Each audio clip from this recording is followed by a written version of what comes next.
Assalamualaikum warahmatullahi wabarakatuh. Selamat datang di pembelajaran IPS kelas 8C SMP Negeri 12 Magelang. Kami dari kelompok 8 beranggotakan 1. Airel Davanantai, 2. Andika Nurrohman, 3. Anam Wirakusuma. Kami akan mempresentasikan pengaruh sistem tanam paksa. Pada tahun 1830, Johannes van der Bos menerapkan sistem tanam paksa atau kultur stelsel. Kebijakan ini diberlakukan karena Belanda menghadapi kesulitan keuangan akibat Perang Jawa atau Perang Diponegoro pada tahun 1825 sampai 1830 dan Perang Belgia pada tahun 1830 sampai 1831. Ketentuan kebijakan tanam paksa yang diberlakukan pemerintah Hindia Belanda sangat memberatkan masyarakat Indonesia, apalagi pelaksanakannya penuh dengan penyelewengan sehingga semakin menambah penderitaan rakyat Indonesia. Banyak ketentuan yang dilanggar atau diselewengkan baik oleh pegawai Belanda maupun pribumi. Praktik-praktik penekanan dan pemaksaan terhadap rakyat tersebut antara lain sebagai berikut. Menurut ketentuan, tanah yang digunakan untuk tanaman wajib hanya 1/5 dari tanah yang dimiliki masyarakat. Namun kenyataannya selalu lebih, bahkan sampai bagian dari tanah yang dimiliki rakyat. B. Kelebihan hasil panen tanaman wajib tidak pernah dibayarkan. C. Waktu untuk kerja wajib melebihi dari 66 hari dan tanpa imbalan yang memadai. D. Tanah yang digunakan untuk tanaman wajib tetap dikenakan pajak. Penderitaan rakyat Indonesia akibat kebijakan tanam paksa ini dapat dilihat dari jumlah angka kematian rakyat Indonesia yang tinggi akibat kelaparan dan penyakit kekurangan gizi.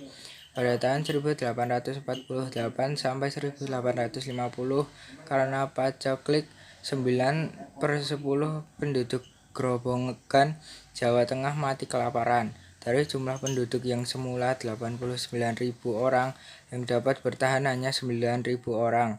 Penduduk Demak yang semula berjumlah 336.000 orang hanya tersisa sebanyak 1.020.000 orang. Data ini belum termasuk data penduduk di daerah lain yang menunjukkan betapa mengerikannya masa penjajahan saat itu. Tentu saja, tingginya kematian tersebut bukan semata-mata disebabkan sistem tanam paksa.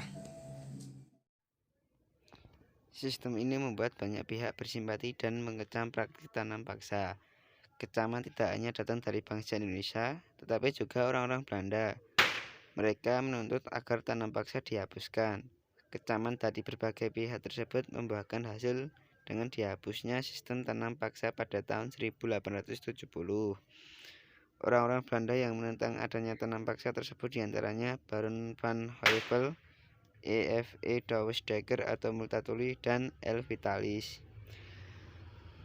Pada tahun 1870 keluar Undang-Undang Agraria atau Agrariase Wers yang mengatur tentang prinsip-prinsip politik tanah di negeri jajahan yang menegaskan bahwa pihak swasta dapat menyewa tanah, baik tanah pemerintah maupun tanah penduduk.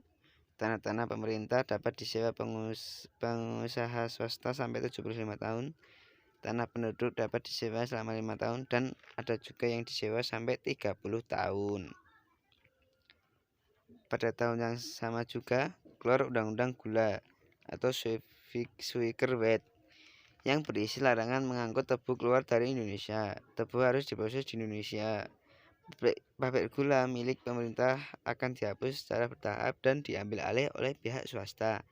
Pihak swasta diberi kesempatan yang luas untuk mendirikan pabrik gula baru. Melalui UU Gula, perusahaan-perusahaan swasta Eropa mulai berinvestasi di Hindia Belanda di bidang perkebunan. Sejak UU Agraria dan UU Gula dikeluarkan, pihak swasta semakin banyak memasuki tanah jajahan di Indonesia. Mereka memainkan peranan penting dalam mengeksploitasi tanah jajahan.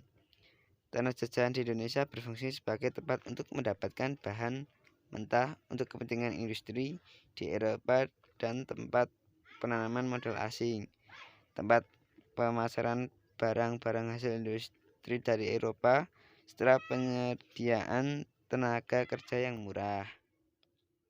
Sekian dan terima kasih.